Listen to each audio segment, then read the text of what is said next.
13ই নভেম্বরের এই লকডাউনটা ছিল সেমিফাইনাল, তাহলে 16ই ডিসেম্বরের 16 তারিখ অর্থাৎ বিজয় দিবসের দিন, সেদিন কি বাংলাদেশে ফাইনাল কিছু হতে চলেছে?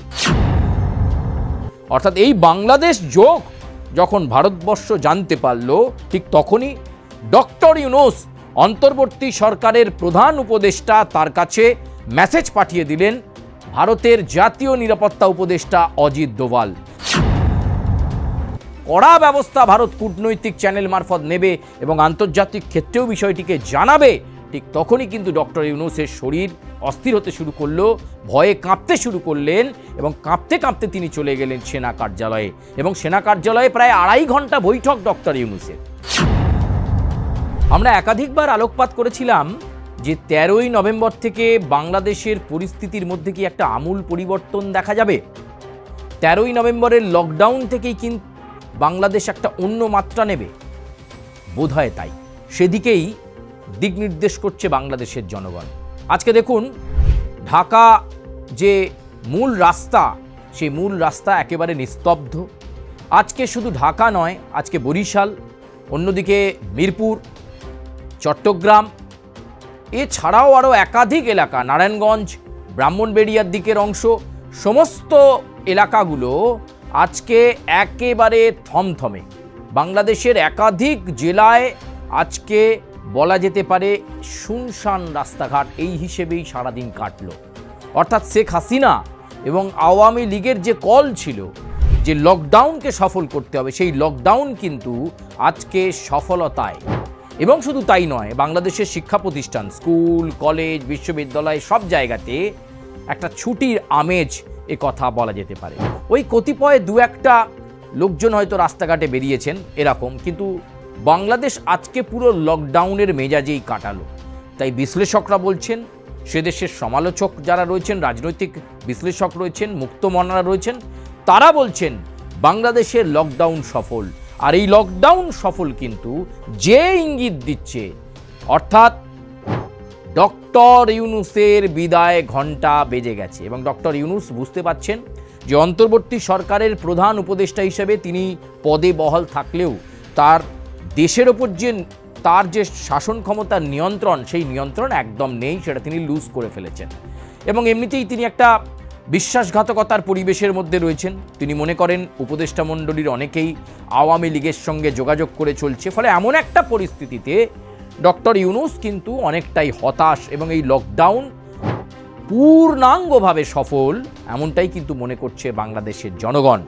এবং শুধু তাই নয়, এখান থেকে আরেকটা নতুন দিক তৈরি হলো, সেটা হচ্ছে আওয়ামী লীগ কিন্তু এবার ঘন ঘন বিভিন্ন কর্মসূচির কল দেবে।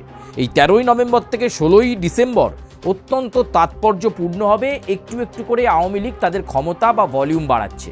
আজকে অনেককেই দেখা গেছে আওয়ামী লীগের অনেক নেতা নেতৃত্ব যারা নিজেদেরকে আত্মগোপনে নিয়ে চলে গেছিলেন, তারা এবার নিজেদেরকে রাস্তায় বের করে আনলেন এবং প্রতিবাদে সরব হলেন। মহাসড়ক থেকে শুরু করে গলি রাস্তা সমস্ত জায়গায় আওয়ামী লীগ তাদের শক্তি প্রদর্শন করে দিল।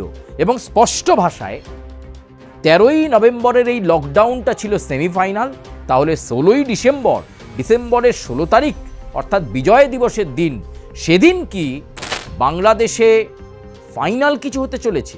কি ফাইনাল সেটা আপনারা সকলেই জানেন, আপনাদেরকে আর খোলসে করে বলার কিছু নেই। শেখ হাসিনার প্রত্যাবর্তনের জন্য একটু একটু করে দিন গোনা শুরু হয়ে গেছে এবং ভারতও কূটনৈতিক চ্যানেলে চেষ্টা করছে। জাতীয় নিরাপত্তা উপদেষ্টা অজিত দোভাল, সেই অজিত দোভালও কিন্তু বিভিন্ন কূটনৈতিক চ্যানেলে প্রস্তুতি শুরু করে দিয়েছেন যাতে সেফলি শেখ হাসিনাকে তার দেশে ফিরিয়ে দেওয়া যায়। এবং তার জন্য যে স্ট্র্যাটেজি দরকার, সেই স্ট্র্যাটেজি কিন্তু ভারতবর্ষ নিতে শুরু করেছে। এবং ভারত শুধু একা নয়, ভারতবর্ষের পাশে আমেরিকা রয়েছে, যেমন তুলসী গাবার্ড রয়েছে।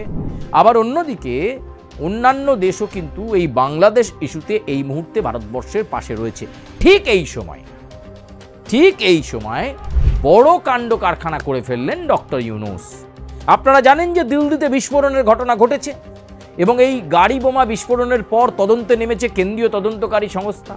সেই তদন্ত করতে করতে এই বিস্ফোরণের যে বিষয় এবং সেই মামলার তদন্ত করতে করতে বাংলাদেশ যোগ পাওয়া গেল। এক নারী যিনি কিনা বাংলাদেশি নাগরিক, তিনি এই গাড়ি বোমা বিস্ফোরণে অন্যতম চক্রী। অর্থাৎ এই বাংলাদেশ যোগ যখন ভারতবর্ষ জানতে পারল, ঠিক তখনই ডক্টর ইউনূস অন্তর্বর্তী সরকারের প্রধান উপদেষ্টা তার কাছে মেসেজ পাঠিয়ে দিলেন ভারতের জাতীয় নিরাপত্তা উপদেষ্টা অজিত দোভাল। আর সেই মেসেজ পেয়ে ঠক ঠক করে কাঁপছেন ডক্টর ইউনূস। কাঁপতে কাঁপতে তিনি কি করবেন কি না করবেন বুঝতে পারছেন না। একদিকে লকডাউন সফল হচ্ছে, আর অন্যদিকে ভারতবর্ষ জানিয়ে দিল বাংলাদেশ যোগ আছে। বাংলাদেশের নাগরিক দিল্লির লালকেল্লাকে আসলে অথবা চাঁদনি চককে টার্গেট করেছিল, টাইমারের ভুলে সেই বোমা ফেটে যায় দিল্লিতে ট্রাফিক সিগন্যালে। ফিদায়ে হামলা বললে ওই হামলা ফিদায়ে হামলা নয়, এই বিচ্ছিন্নতাবাদী যে হামলা, সেই হামলার নেপথ্যে বাংলাদেশ যোগের কথা জানতে পেরে গেল ভারত। এবং ডক্টর ইউনূসকে কড়া মেসেজ দিলেন অজিত দোভাল। আর সেই অজিত দোভালের মেসেজ পেয়ে এবার কাঁপতে কাঁপতে সেনা কার্যালয়ে ছুটলেন ডক্টর ইউনূস।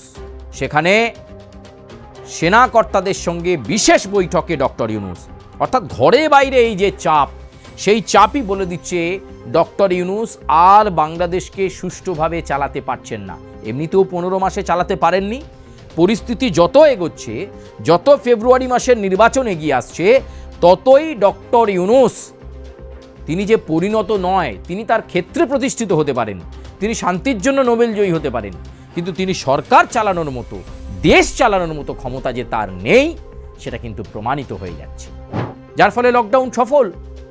এত পুলিশ নামিয়েও তিনি জনতাকে নিরাপত্তা দিতে পারেননি যে আপনারা অফিস কাছারি করুন, একেবারে অন্য দিনের মতো বাংলাদেশকে রাখুন, সেই জায়গাটা কিন্তু ডক্টর ইউনূস করতে পারেননি। আর অন্যদিকে ভারত যখন ডক্টর ইউনূসকে কান টেনে বলে দিল যে বাংলাদেশের নাগরিক দিল্লির বিস্ফোরণের সঙ্গে যুক্ত ছিল, কড়া ব্যবস্থা ভারত কূটনৈতিক চ্যানেল মারফত নেবে এবং আন্তর্জাতিক ক্ষেত্রেও বিষয়টিকে জানাবে, ঠিক তখনই কিন্তু ডক্টর ইউনূসের শরীর অস্থির হতে শুরু করলো, ভয়ে কাঁপতে শুরু করলেন এবং কাঁপতে কাঁপতে তিনি চলে গেলেন সেনা কার্যালয়ে।